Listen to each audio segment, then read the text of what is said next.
Alright, ladies and gentlemen, welcome back to Let's Play Darkest Hour with the AAR mod and playing as Italy. We are here in 1935. We are approaching technically the start of the Grand Campaign and all that fun stuff. So let's get going. Let's do some blueprints first. Okay. Looking around, do that. Actually, is anybody better for it though?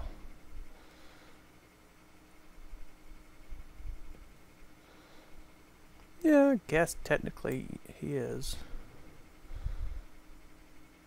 So is he, or so is that company. Skill of a 6 works. Fuck it. Alright, so we got that going. Let's get... I guess I could start researching the Breda BA65 to obsolete the Caproni CA111. So we'll do that, and then probably should have had them research it, and maybe even some transport planes. Let's get the IMAM RO10, then go from there. Alright, so that my next objective at this point, we are approaching close to 1936. Now, if you guys remember or have played this before, in 1936, Italy is already at war with Abyssinia. Now, the goal right here for me is to prepare for it. So let's do that right now. Let's hope that is enough. Right, so now we're going to research level 2 transports, which has a range of 3,000. Which surprisingly doesn't take up as much IC. Now, you know what, for right now, I think that'll work. Perfect. So we'll do that, and then I'll cap it right. Cap it at 12, if I can. I could actually have the AI do it for me, but I don't trust it too much. Alright, so that works. Awesome. Now I need energy, so I'm gonna have to go to the Soviets to give me energy. Oh, actually, another thing is I'm gonna turn this off. What this is doing is converting my energy into oil, and since I don't have much energy to work with at this current time, I'm just gonna turn it off because I don't have any excess energy to convert to oil anyway. So, I hate when it goes off screen like that. Right, resources. Now let's go to energy. There we go, and then give them maybe a little too high.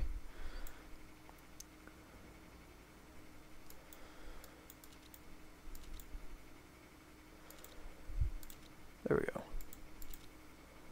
Cool. Got the energy. Alright, so the daily change is now 1 instead of like losing 50. Alright, so disarming the army, the peace treaties of 1919 through 1920 developed common ideas in order to prevent a future war and settling disputes. Agreements to disarm amongst nations provided a sense of security, especially after the Treaty of Versailles. However, the idealistic notion of the peace treaties proved unsuccessful, as none of the nations wanted to disarm first. Many treaties that followed the First World War were also created in order to make sure that the stronger nation powers would not dominate. Which we all know how much that was bullshit. Alright, so I need to get some metal. I'm gonna have to go to the United States real quick. Tell them I'm preparing for war against Abyssinia, and that I need some of their metal to provide that war effort. And they're just gonna say, okay, just give us some supplies. Actually, you know what? Screw supplies. Give them a little bit of money. A little bit. And then maybe some supplies. There we go. Alright, so I'm gonna increase my money supply just ever so slightly. Which doesn't really increase it, but it doesn't hurt either. So now these guys would be done in April, which would be just in time to do everything else. Alright. So you can see level 1 divisions, and then 2 divisions down here. I don't think it... Okay, it doesn't look like it will give me much on partisans, which is great. Right, so the transports will be done next month. Not too much of a rush.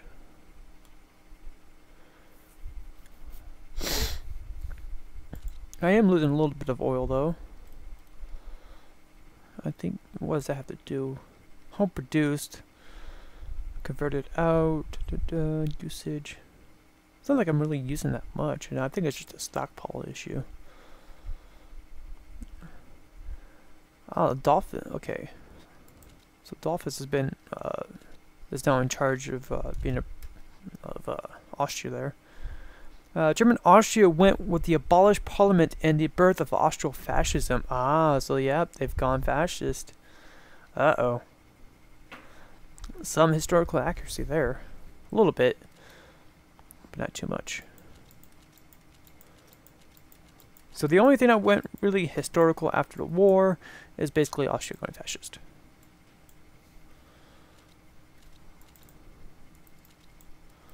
So do that. Now I'm getting like a 100th of a pound every day.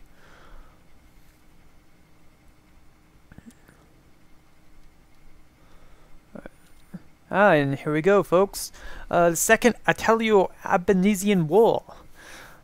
Or Abyssinian, sorry. The Italo-Ethiopian Treaty of 1928 stated that the border between Italian Somaliland and Ethiopia was 21 leagues parallel to the Bendar coast, which is approximately 73.5 miles. In 1930, Italy built a fort at the Oasis. And the Ogaden? I can't pronounce shit. Ogaden, and garrison it with the Somali Dubats, which are irregular frontier troops commanded by Italian officers. The fort at Welwell was well beyond the 21 league limit, and the Italians were encroaching on the Ethiopian territory. In November 1934, Ethiopian territorial troops escorting the Anglo-Ethiopian Boundary Commission protested against Italy's incursion. The British members of the commission soon withdrew to avoid embarrassing Italy. Italian and Ethiopian troops remained encamped in close proximity. In the early December 1934, the tensions on both sides erupted to what was known as the Wall incident. The result clash left approximately 150 Ethiopians and 2 Italians dead, and led to the Abyssinian crisis at the League of Nations. On 4 September 1935, the League of Nations exonerated both parties for the Wall incident. The United Kingdom and France, keen to keep Italy as an ally against Germany, did not take strong steps to discourage an Italian military buildup. Italy soon began to build its forces on the border of Ethiopia, in Eritrea and Italian Somaliland. Italy was able to launch its invasion without interference, primarily due to the United Kingdom and France placing a high priority on retaining Italy as an ally in case hostilities broke out with Germany. So Let's do it. Alright, so not sure how much Mountaineer is going to help in the desert. Probably not too much. Well, actually, yeah, I guess they will help. Alright, so we'll load them on. Load them on.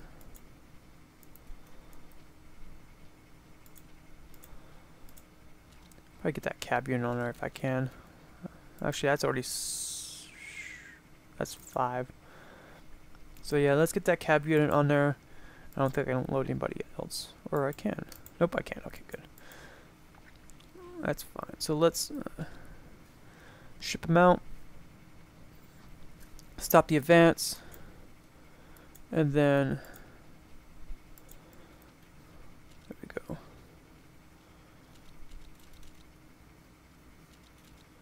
And then load some more on there.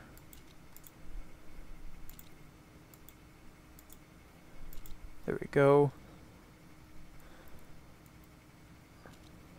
Alright, let's ship them out again.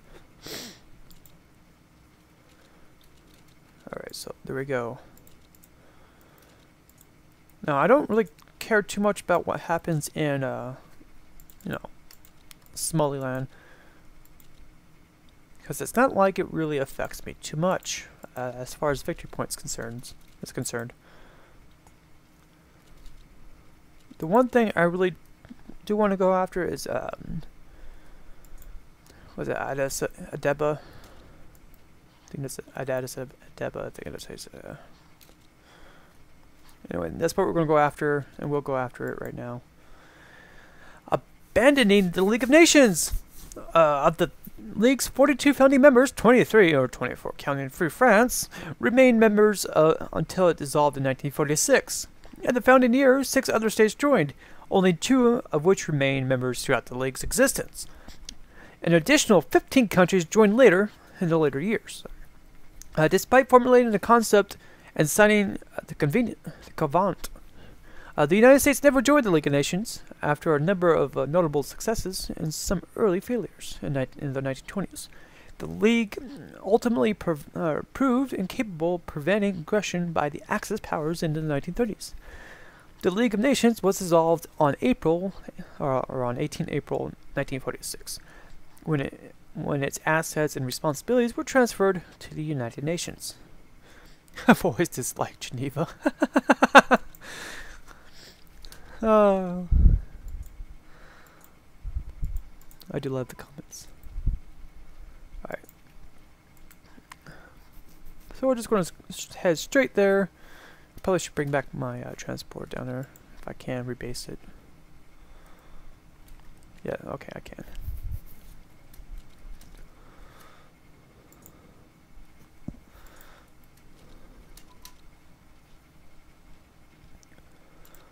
Nope, I will not accept any peace treaties with Ethiopia.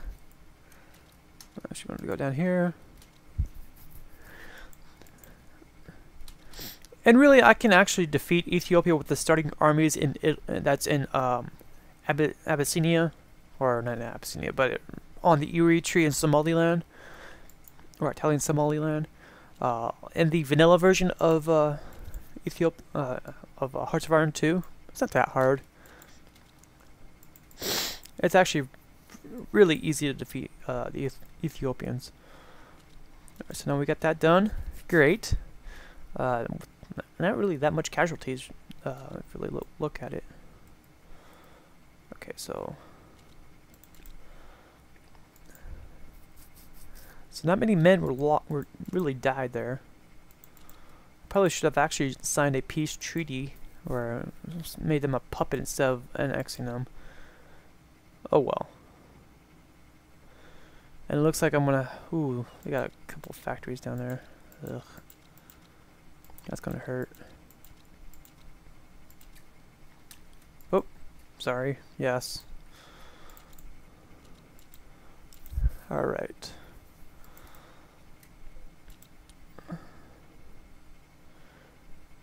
I can't release them, sadly, so they're pretty much screwed at this point. And technically, so am I as far as the economy goes, because I don't have enough resources to really supply it. And I think by taking them, I kind of hindered myself in that aspect as well. Sturdy equipment, winter equipment. Okay, cool. Can't really do anything with that. Basic computing, or well, yeah, I'll get on that. Let's do that. I wish there was a way to gain resources without trading, but I cannot do that. I forgot what mod actually lets you do that though. There is a mod that does it though. So we load these guys on there. I'll ship them. Ship them out.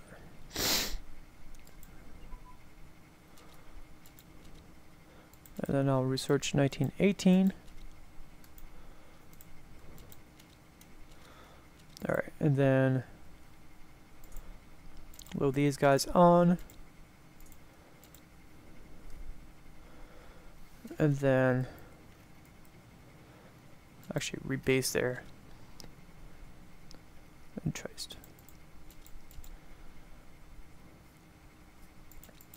And that's pretty much what it's going to look like. It's just going to be a green blob there. Because I can't release nations. I can't release Ethiopia, sadly. Though I probably should have, just should have signed that peace treaty anyway. Made him my puppet. Oh well.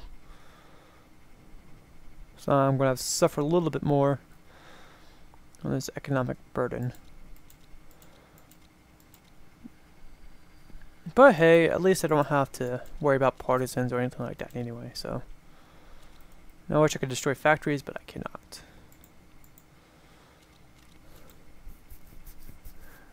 Actually. Now that I think about it.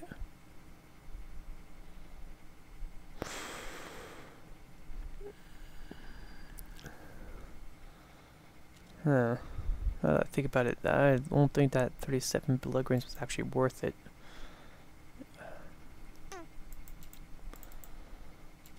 Actually, it really wasn't worth it.